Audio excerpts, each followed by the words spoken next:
Michelle and I are here tonight representing the DIDC, and we have something for you, all the members or all the people that live on the island particularly, but others of you in Neenah, Menasha, or even Appleton.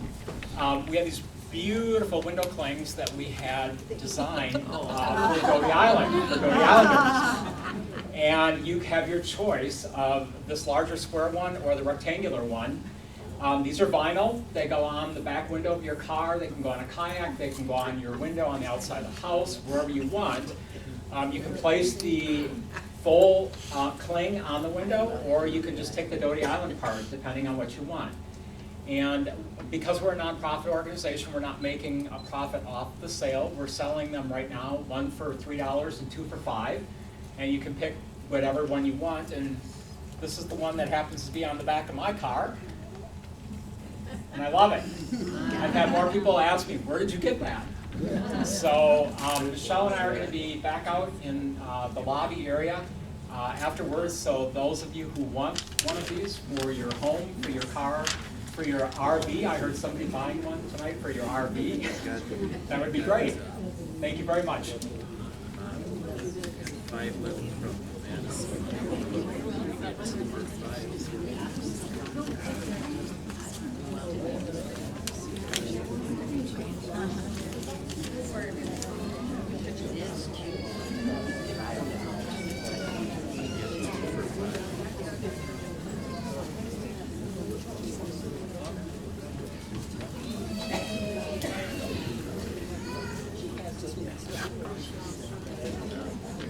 Good evening, everyone. Can everybody hear? Okay. I'll have to make sure that I'm kind of close to the microphone, I think.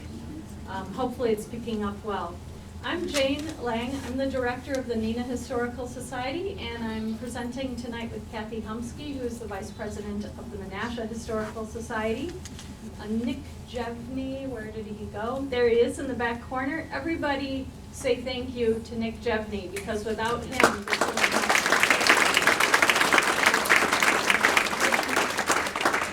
Nick has been instrumental in helping us in so many ways, putting together presentations in the last couple of months and videotaping them so that you can watch them again and again. Or if you missed the last time, Doty Island Part 1, you can see that now on our webpage, NeenahHistoricalSociety.com. We have a YouTube channel, so when you go to our website, you just click on Explore, and then you go right to the video section. It'll take you right to our YouTube page, and you can watch the Hidden History of Doty Island Part 1. We felt happy and yet sad last month when we reached capacity of the room at the Neenah Library, and we couldn't let anybody else in, and apparently 20 people were turned away. So we felt very badly about that. I hope some of them were able to make it here tonight and actually get in for the program. So in any case, you can watch that on our website. We also will have copies of that DVD available in both the Neenah and the Menasha libraries that you can check out if you don't watch videos online or don't use a computer. At least you can go check out a DVD. So, and that's all thanks to Nick.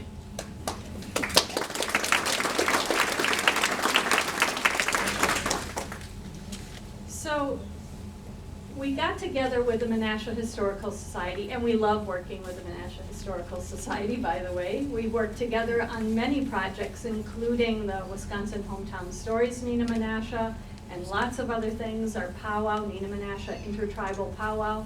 So we've become great friends with the Menasha Historical Society. We love working together on projects. We started talking about some of the things related to Doty Island, and we thought, hey, there are so many things about Doty Island that we don't know, and let's try to figure some of them out. Let's try to find the history and the stories behind some of the things we know a little bit about, but not enough to really tell the story. So we started digging in on research to create this series of programs, the Hidden History of Doty Island. After these two programs, we'll be doing another program together and then yet another one in February, so we're very excited about this partnership. Last month's program we covered in Hidden History of Doty Island Part 1 We covered the Whiting Boathouse, Roberts Resort, the Memorial Building, and Picnic Island. And Picnic Island is now known as the Isle of Valor. So if you didn't know it as Picnic Island, it's the Isle of Valor. And like I said, you can watch that film on our YouTube channel. So the idea behind these presentations is that sometimes our community's history is hidden in plain sight. There might be a building that's left, or maybe part of it is left, but we don't really know the story behind it. Or maybe the building is gone entirely, and then a huge part of our community's story is lost. So we wanted to tell some of those stories tonight. We used this same map last month. It's a 1938 aerial view of Doty Island. And as you can see, got my special pointer tonight so I don't have to walk up to the screen. Here's Nicolay Boulevard running right across here. Menasha, Neenah, and here's the point, Kimberly Point to Neenah. So you can kind of get oriented that way. Part 2 tonight, we'll be talking about the Winnebago Players, the Winnebago Day School, and the Doty Island Driving Park.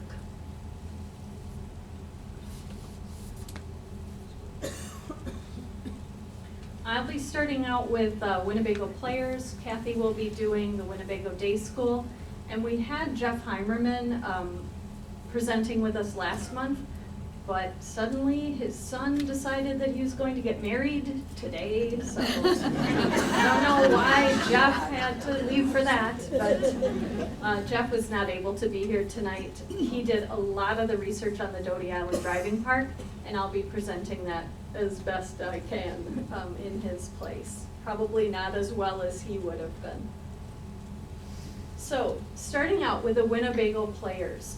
The Winnebago Players was established in 1928, so almost 100 years ago, to promote and encourage dramatic art. It happened to coincide with the opening of Doty Park, and that really kind of was the impetus for the Winnebago Players. They wanted to make a really big splash when Doty Park opened, and they wanted to stage a play at Doty Park. So the aim of the Winnebago Players, through the production of plays, both outdoor and indoor, the group hopes to foster an appreciation of high-class dramatic pieces, at the same time offering to its members the opportunity to become trained in speech, the expression of the emotions, and the attainment of proper poise. So they had some lofty goals for the Winnebago Players. And again, it started in 1928 and opened with the play Prunella in Doty Park. The play was done out of doors in the natural setting of the park, and it brought out something that citizens of both cities believe should be encouraged and continued. So this was in a scrapbook that we received, and that was just filled with information about Winnebago Players. This was the most important part of this little flyer, I thought, as it talked about what the Winnebago Players could do. Understanding comes most easily and naturally through the cultivation of the pleasurable things that both communities have in common.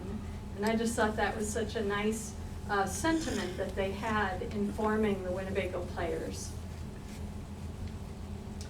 Again, this is the playbill for Prunella, and you can see it was being staged at Doty Island Park, and it had a 15-piece orchestra that played. So this was significant. They were really putting their efforts into creating really excellent shows for both of the communities. One of the ways that we research is by using newspapers.com. And I just want to read a little excerpt from the Menasha Record, July 31st, 1928. Neenah residents, as well as those of the entire Fox River Valley, are going to witness tomorrow and Thursday evenings at Doty Park one of the most delightful outdoor summer events of the season, when the dramatic production of Prunella, the English comedy, is staged with a natural park setting of shrubbery and green grass and electric lighting and costuming of characters. And the way that they did this was unique. How would they seat the people who would come just randomly to the park? What would they do? This was their answer. Every effort is being made to accommodate the crowd that will throng to the park on Wednesday and Thursday evenings, and 1,200 seats have been secured from Lawrence University. These seats have been erected in regular amphitheater style so that the audience will be seated in a half circle. Now, picture that, an amphitheater of seats set up in the park. Well, how does that work? Well, here's another thing they did. Canvas 12 feet in height surrounds the entire seating section and portion of the park to be used for stage purposes, so that none other than those entering within the canvas will be enabled to see the event.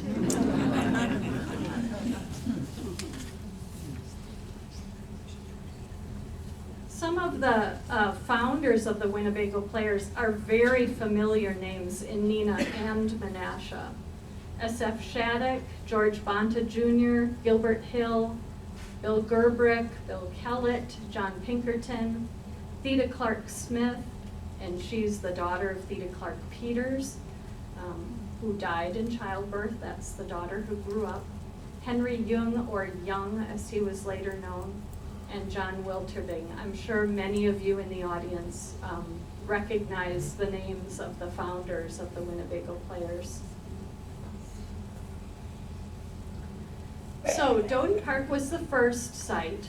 The next year, the play was staged at Picnic Island. So they decided to continue the efforts that they had started at Doty Park in forming this dramatic group, and they decided to stage a play at Picnic Island in 1929.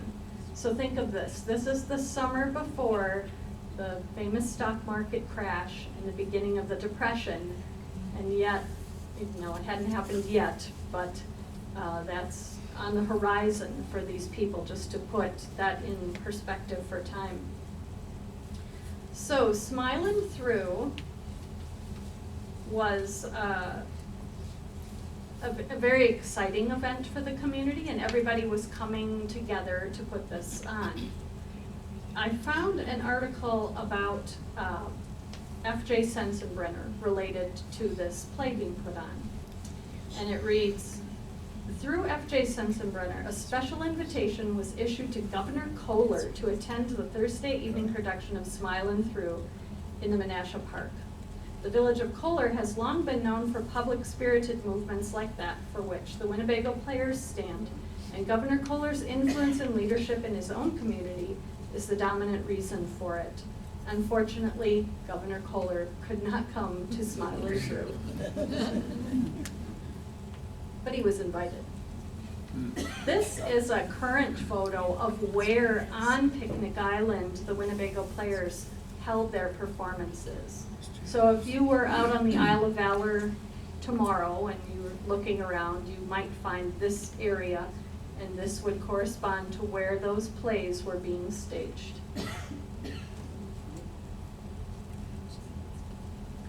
This is the inside of one of the programs from Smilin' Through. So I'm not sure you can read, maybe you can read some of the names of people who are participating in the play.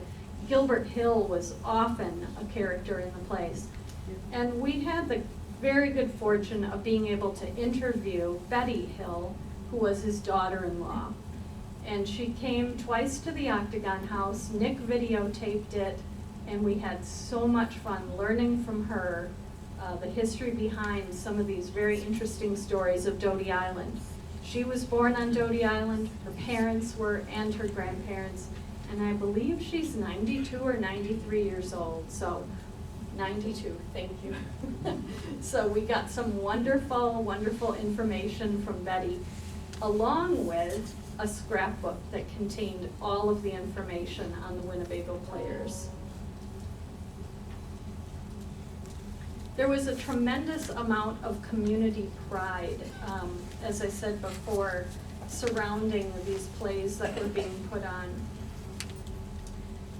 For instance, this Menasha Record news article from 1929 says, "The widespread interest on the part of the public shows that the idea is growing that the midsummer play of the Winnebago Players is the outstanding event of the summer season.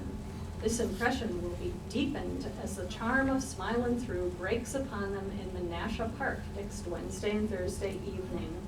And again, it mentions that bleachers are being brought in from Lawrence, so they did that again.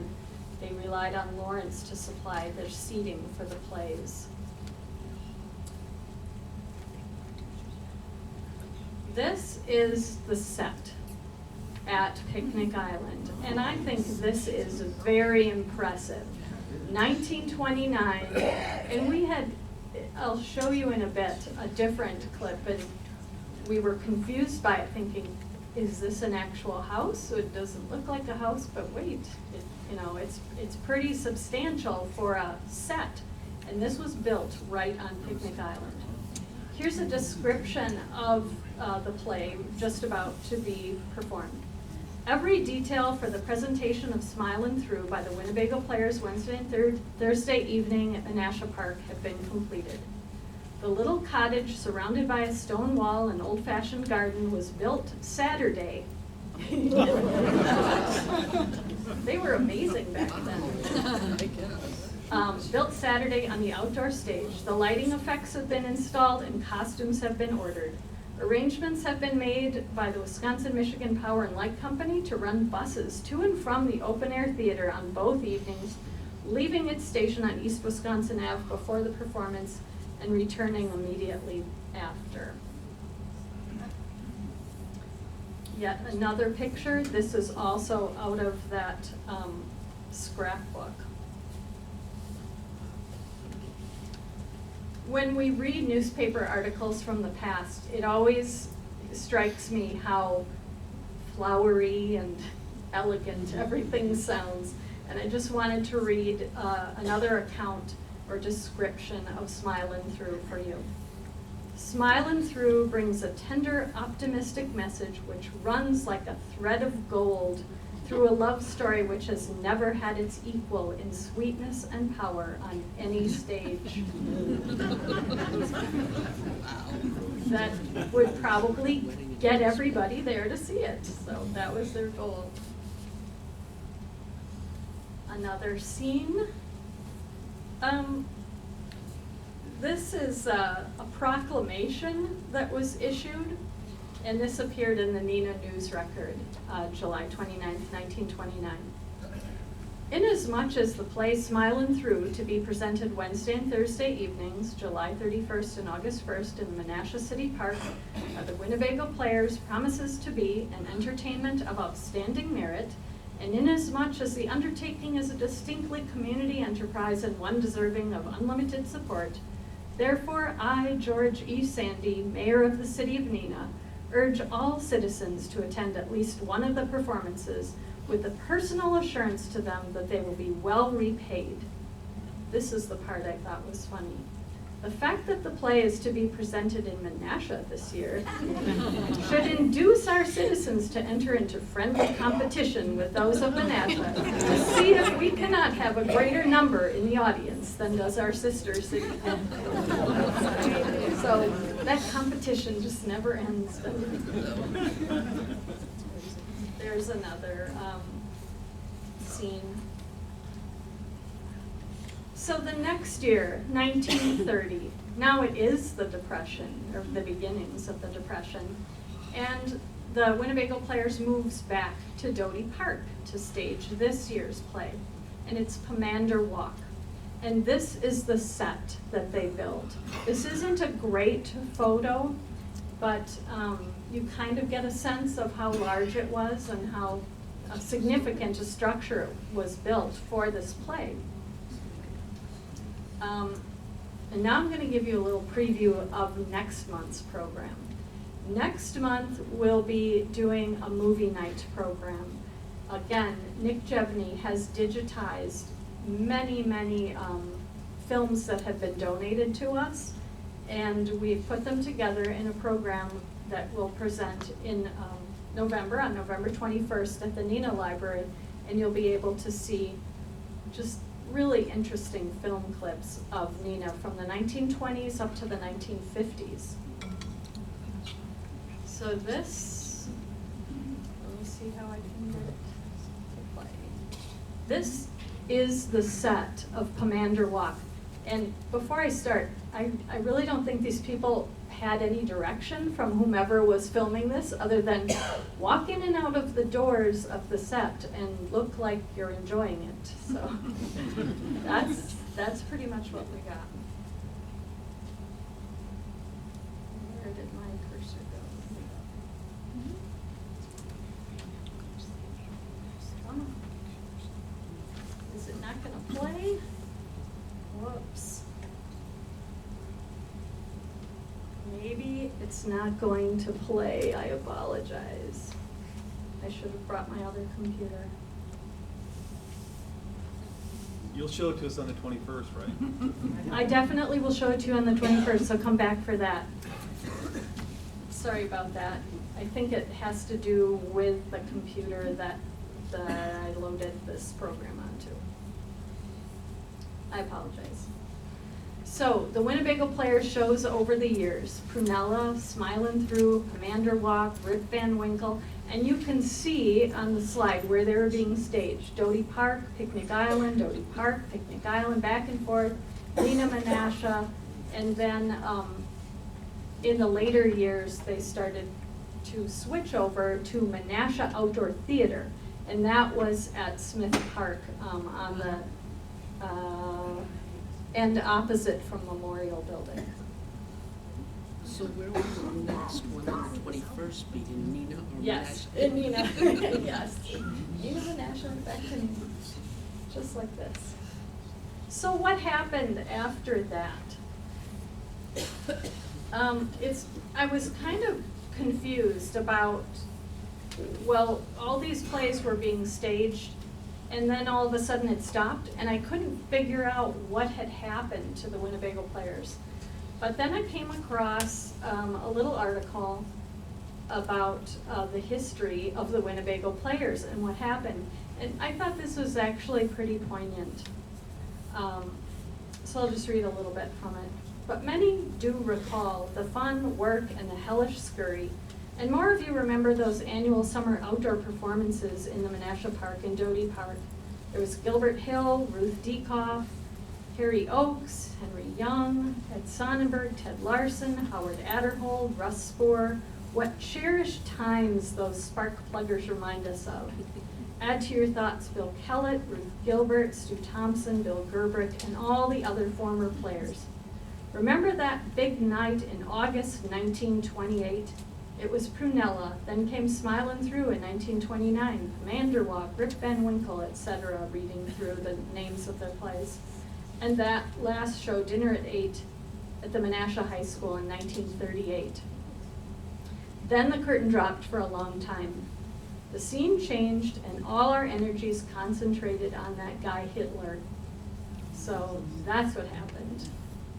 The Winnebago Players went to war, but when the shooting was over, the seed that was planted years ago was nourished with many a fond memory of footlights and fun.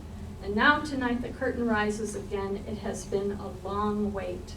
So they started up again in 1948. And they produced these plays: Blithe Spirit, Personal Appearance, Idiot's Delight, You Can't Take It With You, My Sister Eileen. And those were all staged at Menasha High School. This is the program for My Sister Eileen, which was the last play that was done, 1951 in November.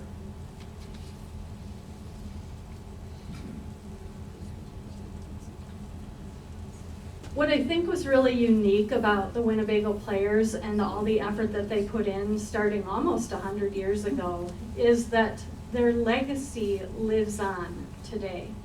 Many of the founders of the Winnebago Players and the people who are participating in acting in Winnebago Players productions then went on to start the Attic Theater in 1950 and the Riverside Players in 1957. So their legacy lived on in both of our communities in so many ways. So that's the story, minus the video clip, sorry about that, of the Winnebago Players. Now I'll turn it over to Kathy.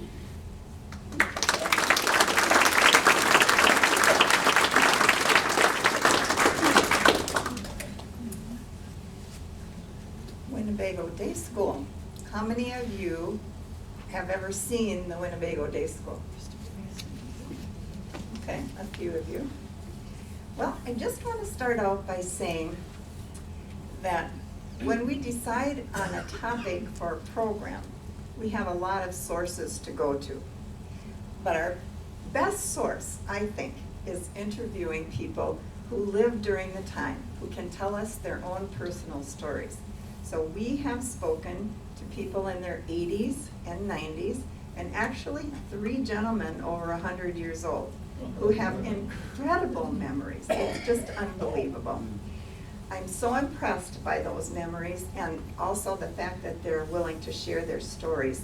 So contributing to the Winnebago Day School portion, we have Katie Siskey, who is a former teacher at the school. She's in her 90s. And then Jane mentioned Betty Hill. She's 92, and she gave us so much information because she attended Winnebago Day School as a little girl. So the hours that they spent reminiscing and providing information for the program are really appreciated. Finding information for Hidden Secrets of Doty Island and other programs also comes from our Historical Society files, newspaper articles, the library. They have an incredible amount of information, plus old newspapers that you can go to. But this amazing source that Jane mentioned, newspapers.com, you can go back and find nearly anything on that. So as I'm working on this, I'm thinking that putting all this information, gathering it all to tell this story, is like an Indiana Jones movie plot. It's just so cool, and you come up with a product at the end, but it takes a lot of research to get there. But we have lots of fun. So, Winnebago Day School, founded around the same time as Winnebago Players, 1929, a group of prominent parents in Neenah and Menasha decided they wanted to create and provide a unique educational experience for their children. The school they began was originally called the Progressive School. And in that school, they had 4 guiding principles. So it wasn't math and science and penmanship. It was academic training, temperament and personality, character, and then needs and abilities. And from what Betty told us, it was quite a loose structure. And the students could kind of wander in when they wanted to in the morning. And if they felt like leaving early, they could do that. So it was really quite casual. When I started researching and realized that the first school was the Progressive School, it was a residence on East Forest Avenue, and it said that the school was a large barn at the D.C. Shepherd residence. So I'm thinking, oh, those poor kids started out school in a barn? Well, this would be the house and the barn. So I have a feeling things were not uncomfortable there for them. Just a beautiful, beautiful home. Just a few students started, but the program really grew over the next couple of years. So they decided that they were going to build the Winnebago Day School. And I have a list here of the first graduates of the school, and I think I have the picture coming up. The first graduates finishing 6th grade were Catherine Gilbert. She just happens to be Jane Lang's mother. So we have stories from Jane as well. Polly Mahler, Jean Lawrence, Susan Kimberly, and Catherine Smith. I think we have, and there they are in all their glory. And the thing, Jane found this picture in her family collection. And the thing that's so wonderful is to be able to include these pictures with the history. Because if I read you my 7 pages, don't be afraid, it goes fast. If I read you my dialogue here, it would be kind of boring if there was nothing except words. But here are these lovely 6th graders, and I have to tell you, this graduation ceremony included an invocation, a song, an address by Dean Barrows of Lawrence College, the presentation of diplomas, and a scholarship award. And this happens to be the diploma of Catherine Gilbert, Jean's mom, and I'm so happy she could find that too. So the last day of classes for that graduation year saw the planting of a tree, and that apparently became a school tradition. They had a buffet supper, and they had such growth and success of the school so that they decided to actually build the Winnebago Day School in 1931. And by then, they had, well, you can see some prominent names there. A.C. Gilbert, Carlton Smith, Ernst Mahler, S.F. Shattuck, and J.S. Sensenbrenner. And their children went to the school, as well as children from Oshkosh and Appleton. There's an Oshkosh family who actually sent their children by chauffeured limousine every day. That's quite unique. In any event, I'll show you the school building here. And if you hadn't seen it, it was a lovely little white building. It was sort of tucked away on Winnebago Avenue, and I never saw it myself. I just heard about it, and I thought, during my growing up here in Menasha, well, I don't know what kind of school it is, and I never really took the time to go and see where it was. But a very nice little building described as, well, he said the contract for building that school was awarded to C.R. Meyer and Sons of Oshkosh. I'm not sure if that company still exists. Does it? Okay. Well, they had a good start here. The building was located on a 2.5-acre plot of ground. Construction began on a 40 by 70 foot building. The school had 1 floor and a basement, 4 classrooms, and an auxiliary room for offices. Enrollment at the time was 45 boys and girls. From just that little handful of children at the progressive school, in 2 years they had 45, and the teaching staff increased from 2 to 4. As the school grew, additional classes were added to the regular curriculum. Supplemental instruction was given in physical education for all grades, music and art beginning in grade 1, foreign language beginning in grade 2. And this is a funny story. I have to tell you that Betty Hill talked about. She remembers those basement art classes. And she said the basement was a little bit scary going down there. But she said one particular project was they put some type of plaster on the students' faces to make a cast of their face. And they gave them straws to put in their nose so they could breathe while they're making this plaster cast. And she said it was really quite uncomfortable, and especially when that plaster cast came off. But at 92 years old, she still has hers. So apparently it worked out really well. Now, the school then thought, well, we'll start to offer some field trips like public schools do.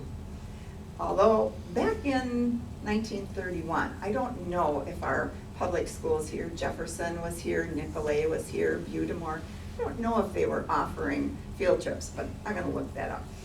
In any event, the students toured the Neenah Foundry, they toured a Kimberly Clark Mill, they were given rides on a cow catcher. Betty said that was really fun.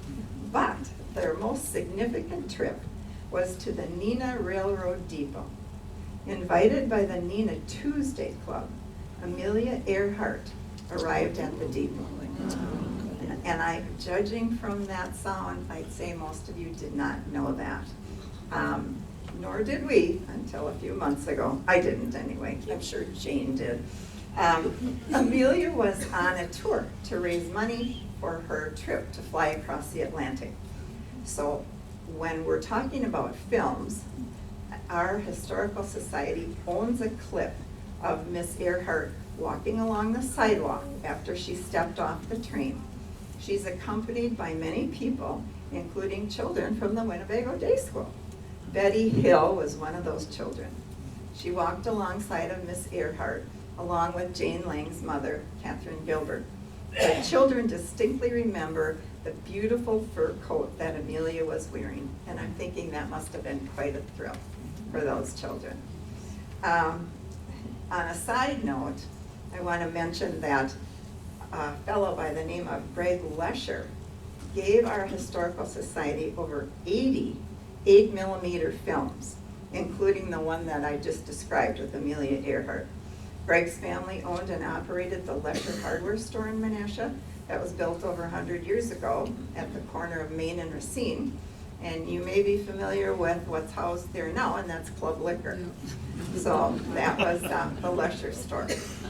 And I know that I'm gonna embarrass Nick, and it's so ironic. When Jane and I walked in tonight, we both said, well, we're gonna give some credit to Nick because he's so amazing and he's done so much filming. And he has painstakingly turned these 8mm films into DVD formats. So they will be, don't throw away your DVD players, because in 100 years, hopefully, we'll still be able to watch them. But he's done an incredible job. We owe him such a debt of gratitude for preserving some of these moments for us. And our November program is going to be a compilation of a lot of those films. And I've seen just a few clips, but you're gonna love them. George Bonta walking out the front door of the Bonta Company with a big cigar in his mouth and sauntering over to a bench, and there's just so many more, and I think it's gonna be a wonderful program. So, oh yeah, and it's gonna work. I'm sure it's gonna work. So back to our school stories. Most of the children were able to walk to school, but eventually they purchased a little school bus. Many of the drivers of that school bus were Neenah firemen. I don't know how that worked out, but apparently when they were off duty, they could come over and drive the kids back and forth. And whoops, I better just flip here. That's a brochure that we found of the school, thanks to Neenah Historical, and they had some very high standards for their students, very high standards. And they did very well increasing the number of students and becoming more well-known as the years went by. I can tell you, though, that, well, there's that, I'm sorry to go through that so fast, but I think you'd have a little difficulty reading it, but it's a kind of a little step-by-step of what their goals were and how they enticed families to come in and join. Okay, so in 1955, a lovely lady by the name of Edith Chappell, some people say Chapel, was hired as the directress of the school. She was very dedicated to the students, and she continued her role until the school closed in 1970. In this photo, she's explaining the reasons for a private school during their little meeting, but obviously she's being a nice hostess and pouring some tea. A fellow by the name of Martin Heather is in the picture. He was visiting, and Selden Spencer was chairman of the school's board of directors. This statistic really shocked me. This was the tuition for the day school. And I just saw that kindergarten, $275 for a 4-year-old to go to kindergarten. I mean, that was just unbelievable. We went to parochial school, and I see my cousin Barb here, my dear cousin Barb. We actually paid nothing because we had so many nuns. teaching us. And I look at this and I think, wow, how could the families, I mean, $600 for children in grades 4, 5, and 6, that's a lot of money. So the school must have, their program must have been phenomenal to ask for that tuition. Students were encouraged to do many projects, and if you see on the left side of this picture, they built a little log cabin. We have no notes to tell us why or what was in that cabin, but I'm sure they had a good time building it. Oh, this is a contract. The lady that I interviewed, Katie Siski, who was a teacher at the school, this is her teaching contract, and I think we have the one where she made $1,850 for the year, and she taught from 1965 to 1970. And she has given our Historical Society all of her teachers' contracts and all of the information she has on the school. And you can see, I don't know what teacher contracts look like right now, but I'm sure it's more than one little page with the amount in there. So as Katie and I started talking, she gave me some background of her teaching career in Menasha, and she told me something I didn't know that absolutely stunned me. She began teaching in 1949 at Budimore School and taught 1 year and was asked to resign her position at the school. She was a great teacher, so were the others. The reason that was given was, in quotes, in accordance with Depression protocol, as soon as a teacher marries, she will be out of a job. Unquote. I had no idea that happened. Well, Katie was angry, so were all the other teachers, so they signed their letters, but on the bottom they wrote that they signed that they resigned under protest. And I thought, well, good for them. I'm not sure how long that lasted, but I can't imagine how devastating it is to have that wonderful profession and then be told, you're not teaching because, you know, just, yeah, one member of the family. In any event, we came upon this photo, and the young man in the photo is named Dickie Allward. That's what the caption says. And I don't think he's called Dickie anymore. But I told Katie, I said, we have a picture of Dickie Allward that we found from the newspaper, and she said immediately, did he have his shoes on? And I looked at the picture, and he doesn't. She said, that boy never kept his shoes on. How does a teacher remember this? How in the world does she? I'm going to just grab a drink of water here. Oh, he was pretty comfortable.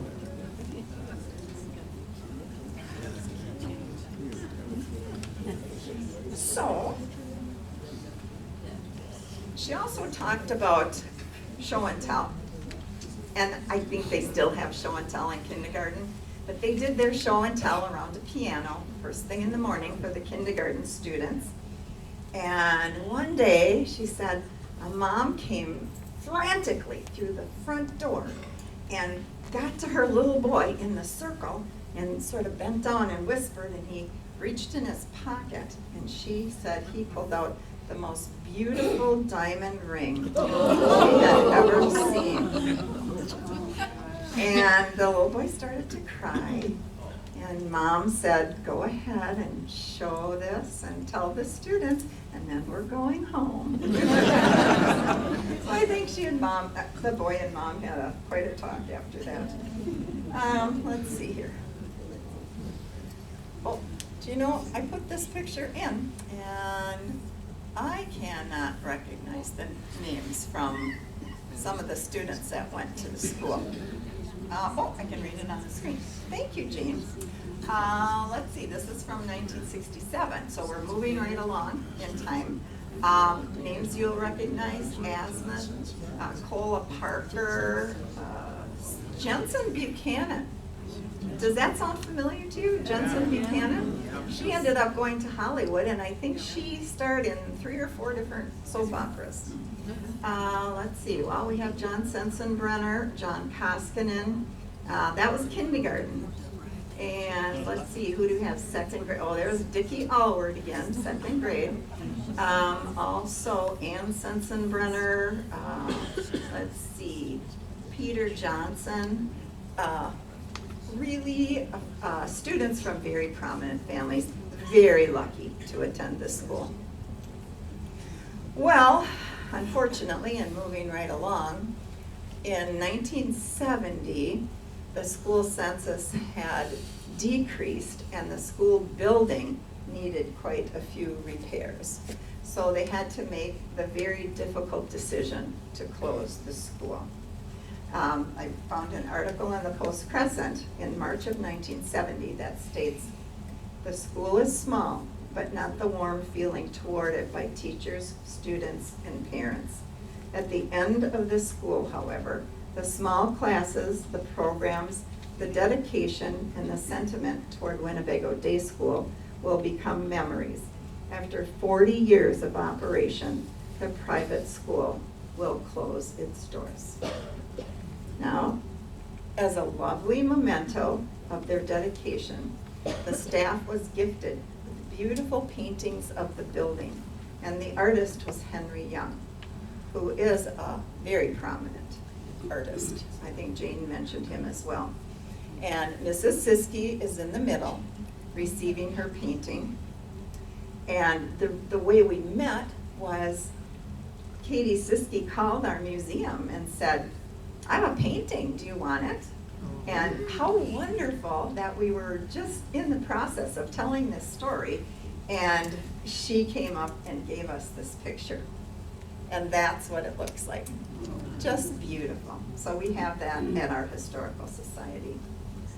I was going to end, I'm looking at the clock here, I was going to end my story of the Winnebago Day School here, but it continued on, and maybe some of you know it as the home of the ARC, the Association of Retarded Citizens, and that began in 1956, and classes were held for disabled students in various buildings throughout the community, in churches and so on. Interestingly, Wisconsin parents and teachers of children with disabilities were pioneers in developing a program to aid children with special needs.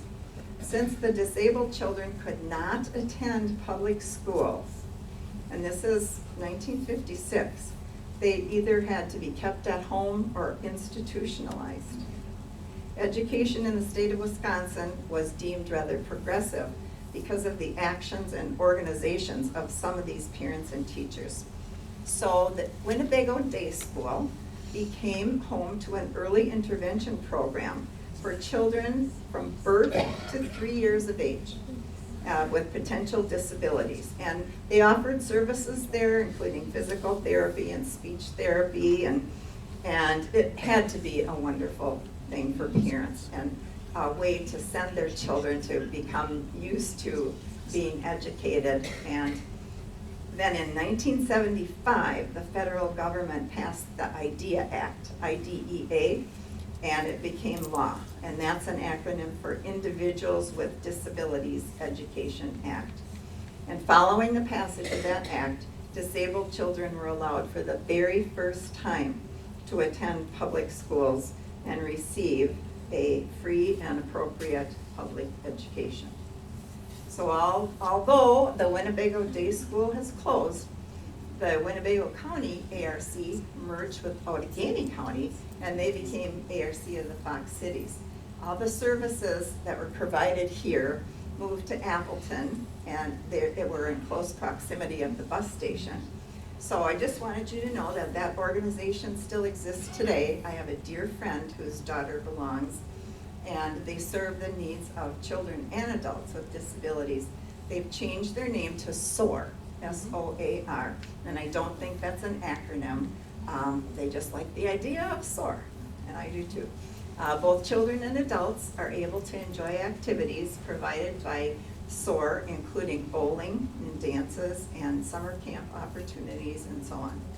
So, concluding, after serving the educational needs of two very diverse groups of children for many decades, the Winnebago Day School and its surrounding property was purchased by a local developer and the building was demolished. Although the building is no longer there, I'm sure many memories of that school will live on.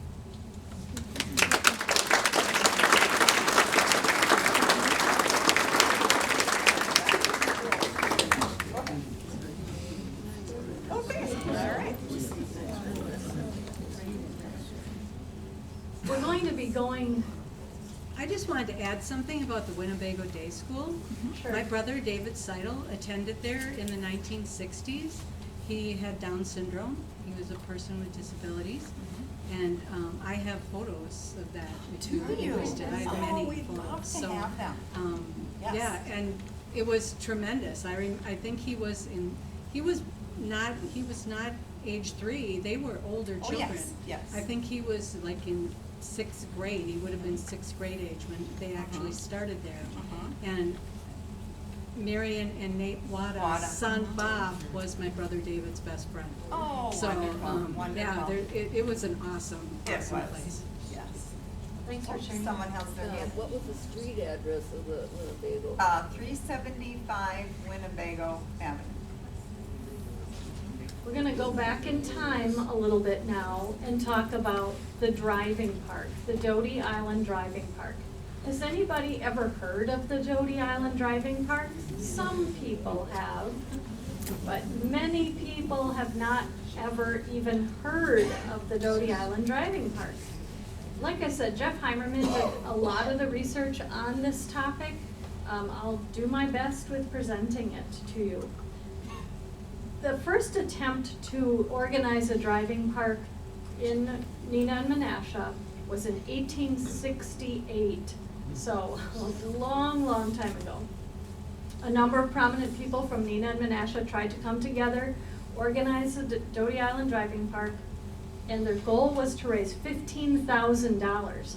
$15,000 in 1868. I should have calculated what that is today, but I'm sure it was an astronomical amount.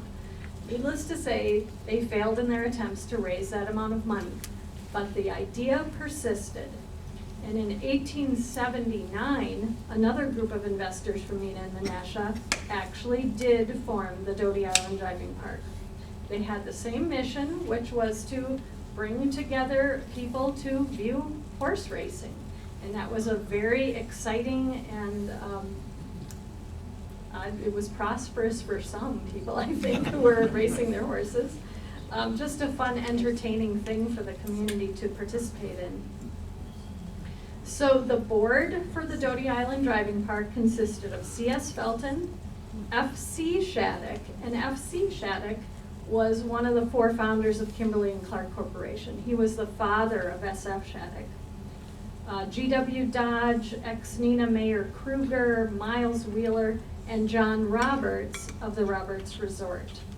So they wanted to open the driving park on the 4th of July, but it didn't happen. They weren't quite ready. They were, however, able to formally dedicate it on September 6th of 1879. This was just a little article about when it actually came to be and how the community members came together to form it. So this is a map, and on it you can see the avenue. The avenue is Nicollet Boulevard, or Nicollet Boulevard, as some people say. So right here's Nicollet, and right underneath is the driving park. This is a early 1900s map, however. So at this point in time, C.R. Smith owned this piece of property. Again, that 1938 map, and unfortunately, it's not blown up quite as much as I would like, but if you look very closely, you can still see in 1938 the outline of the driving park. So even though there wasn't a racing taking place there anymore, you could still see the outline in 1938. This is actually a painting that is here in the Menasha Library. It's actually upstairs. I encourage you to go check it out. Kathy showed it to me right before the program started, and there's a whole wall of paintings by Charles Beyer. Charles Beyer lived on Nicolay Boulevard, and he painted this picture of how he recalled the races on the island in 1899. So as a child, he would have attended and watched the races, so he painted that from memory, along with a lot of other scenes from Doty Island, and they're all on the wall in the library upstairs. This is what, and this actually is one of the horses and sulkies that would have been racing at the Doty Island Driving Park around 1900.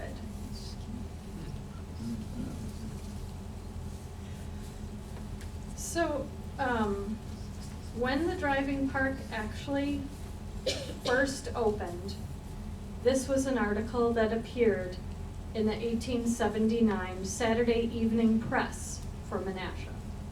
The advice of the press has been heeded, and the races will come off at the Doty Island Driving Park again tomorrow afternoon at 2 o'clock. There will be some good trotting if nothing happens to prevent. The following horses will compete: Bill Barr, Hector, Yankee Bill, Little Crow, Longfellow, and Topsy. Other good horses are expected. Admission 25 cents, carriages free.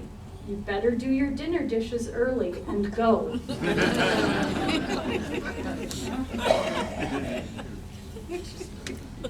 So we have over almost 10,000 photos scanned and in our online collection at the Neenah Historical Society on a Flickr site. And we have many photos of the driving park. This is one. I think this is fun because it kind of shows the anticipation in the crowd. They're holding their umbrellas. I don't know if it was raining or if it's just for the sun and they're trying to keep their fair complexions, but it's kind of fun to see all of the horses and wagons lined up along the sides. That's how the people got there. And they're all waiting in anticipation of the horses to come out. This is an article that appeared in the 1880 Saturday Evening Press.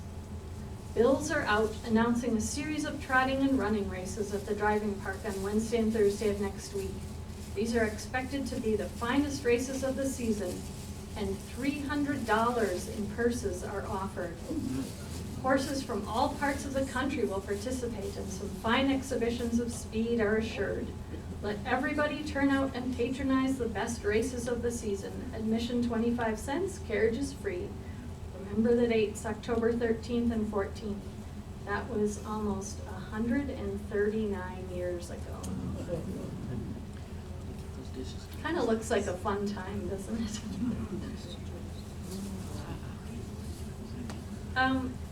There was an additional idea that kind of came up in line with the racing of horses on the island and near the island, and that was to hold races at Christmas time out on the ice. And we happened to come across this photo in our collection as well. So you can see it's a horse race taking place out on Lake Winnebago, people lined up on either side.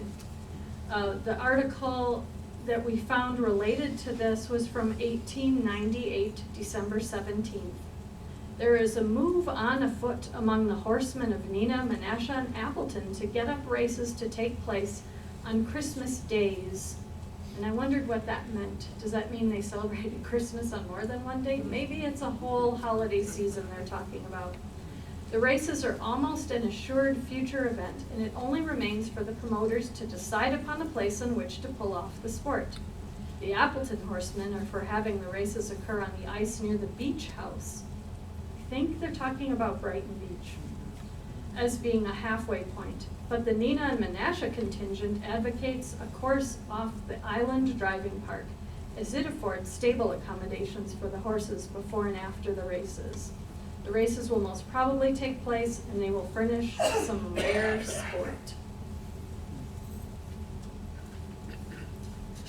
The next thing that happened at the Doty Island Driving Park was bicycle racing. So we kind of went from almost, it was exclusively horse racing to then bicycle racing. And for a time, the two overlapped, and they even tried to have events where they were having some horse racing and some bicycle racing. So in 1895, there's an article in the Oshkosh Northwestern about horse racing and bicycle racing taking place at the same time. What I found most intriguing about this piece of information was it states, the first event will be run for a side bet of $200 each, winner take all. For the third event, the purse is $200. And $200, I did calculate this out, was almost $6,000 in today's dollars. So these were pretty significant and important races to be watching and participating in. This is kind of a familiar photo. You may have seen this one before. It's actually enlarged and inside the marketplace in downtown Neenah on the wall. I love that you can see all, up close, the bicycle racers with their assistants holding them, getting ready to start. Many of our photos happen to have in the lower corner JPJ, and we found that that person was Jens P. Jensen, and we have yet to find out a lot about him, but that's who that was. Again, another bicycle race. An article that appeared in 1896 in the Appleton Crescent talks about a bicycle race taking place. And there was a club called the Twin City, or the Neenah Club, that met at the Twin City Driving Park. So sometimes it changed names from Doty Island Driving Park to Twin City Driving Park. But at this particular race that was held in 1896, there were prizes worth $550. So pretty amazing. But this article I thought was pretty funny because of the very last sentence in it. The chief of police of Menasha has agreed not to arrest anyone passing through that town whose wheel is not belled according to ordinance.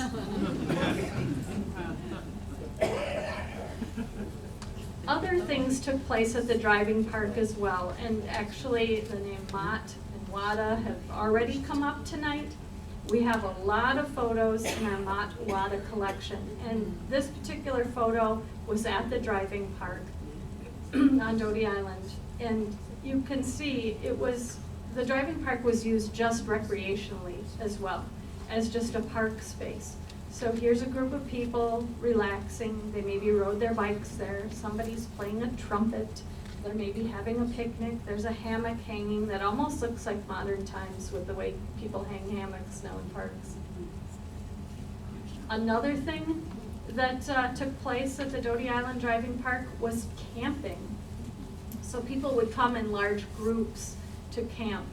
Now, this particular article that I found really doesn't have exactly the camping feel, but I like this picture with tents, and I wanted to share this from 1881.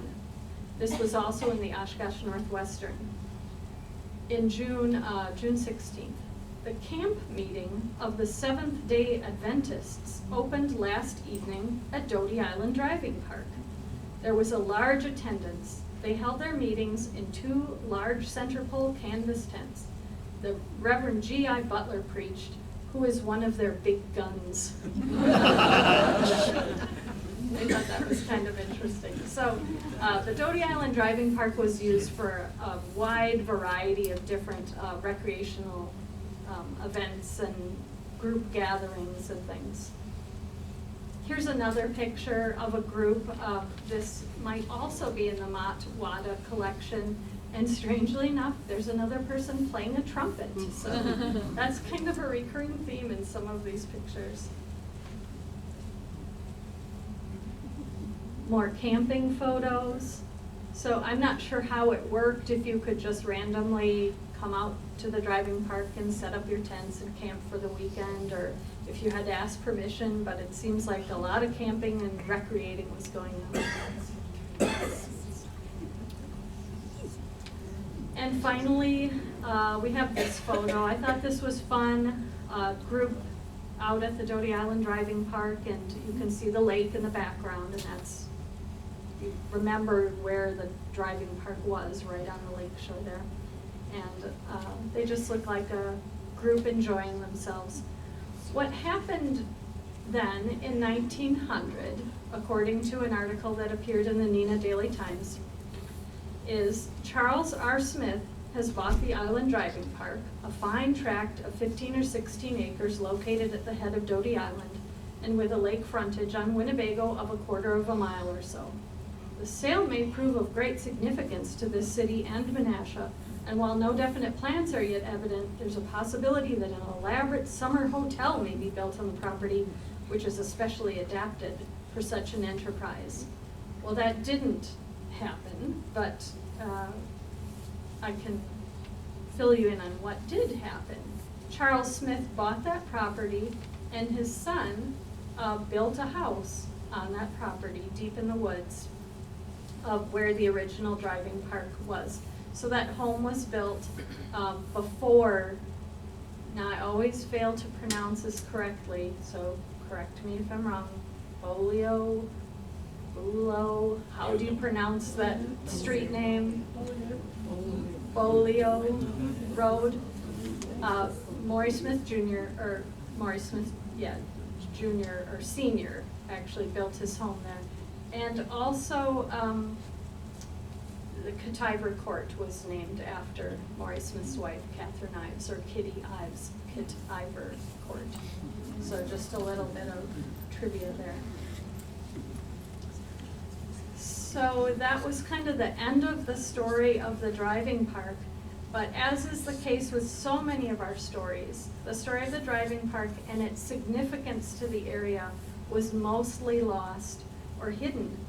But we're very happy to have the photographic evidence and the news accounts of this and many other stories of our two amazing communities. And we're very happy to continue sharing them. On February 20th, we'll be doing a program on the Doty Island Tennis Club. And if anybody has other suggestions for topics related to Doty Island that they would like to share with us, please let us know. At our last time together, we really did not open it up for questions because it was so crowded, and we felt like, you know, people should have the opportunity to go if they want to. So I think we'll leave it that way again, but if you would like to come up and share stories with us, we're very happy to stay here and listen to them and take your suggestions for any further programs that you'd like to do. So thank you very much.